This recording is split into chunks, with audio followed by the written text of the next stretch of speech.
আসসালামু আলাইকুম। আজকের ভিডিওটা স্পেশাল একজন মানুষের জন্য, যার নাম মুয়াজ। সো স্পেশাল মুয়াজ এবং আদার্স সব মুয়াজদের উদ্দেশ্যে এই ভিডিওটা, যারা কিনা দধি বানাতে চায় কিন্তু পারছে না। সো আমি আজকে এটা বানাতে গিয়ে কি হ্যাসেল, কি যুদ্ধ করেছি সেগুলো শেয়ার করব।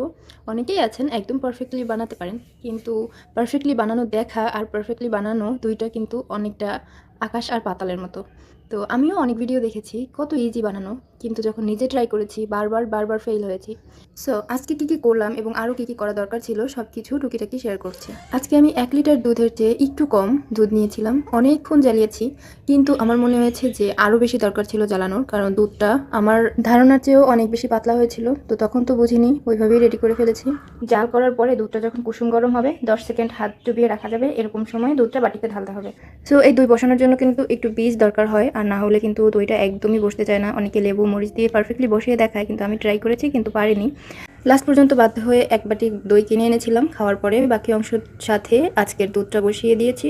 সকাল বাজে 11টা। এখন হচ্ছে আমরা এটা দুপুরের রোদে, এই যে একটা টাওয়াল মুড়ে রোদে দিয়ে দেবো, ব্যালকনিতে রোদ আসে, তো রোদে বসিয়ে দেবো, দেখা যাক কী হয়। তো আমি এটাকে একদম রোদ সন্ধ্যার আগ পর্যন্ত আমি ব্যালকনিতেই রেখেছি, এই যে এভাবে মুড়ে। এখানে একটা ছোট্ট টিপস হলো, যদি মনে হয় যে দুধটা অনেক বেশি পাতলা হয়ে আছে এখনও, তো তখন হচ্ছে গুঁড়া দুধ অ্যাড করা যেত, যেটা আমি করিনি। আমি শুনেছিলাম যে বীজ দিয়ে যদি দই বসানো হয় তাহলে 6 ঘন্টায় মোটামুটি জমে যায়। তো আমি 6 ঘন্টা পর ট্রাই করেছি, বের করে চেক করেছি, দেখেছি যে না, ভালো বসেনি, আরও কিছু সময় দরকার। পরে আমি কম্বলের মধ্যে নিয়ে মুড়ে রেখেছিলাম। তো এখানে কিছু কথা বলি, সেটা হলো যে আমি এর আগে অনেকবার ট্রাই করেছিলাম, ভাবছিলাম কেন জমছে না, কি ভুল ছিল। প্রথম নাম্বার 1 ভুল ছিল যে আমি কাঁথা দিয়ে মুড়ে রেখেছিলাম, কারণ আমি গরমের সময় কাঁথা দিয়ে মোড়ানোর জন্য দেখতাম যে দই জমতো, কিন্তু এই শীত আস্তে আস্তে আমি অনেকবার ট্রাই করেছি, কিন্তু দই আর জমছে না।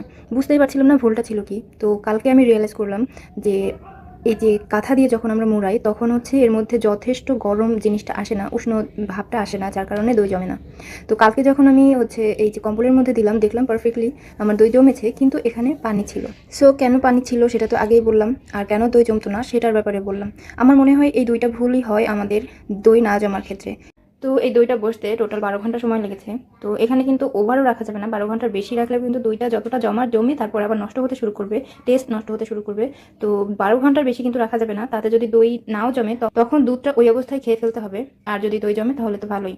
আমি রাত 10টার দিকে বের করেছিলাম, কম্বলের মধ্যে থেকে বের করে ফ্রিজে রেখে দিয়েছিলাম সারা রাত। সকালে উঠে বের করেছি, খেয়ে দেখেছি বেশ ভালোই ছিল, টেস্টের কোনো হেরফের হয়নি, কিন্তু একটু পানি জমেছিল। তো ছোট ছোট ভুলগুলো তো তোমাদেরকে দেখিয়ে দিলাম, বলেই দিলাম। এখন হচ্ছে তোমরা ট্রাই করে আমাকে জানাবে যে তোমাদের দই পারফেক্ট হয়েছিল কিনা। আজকে এ পর্যন্তই, আল্লাহ হাফেজ।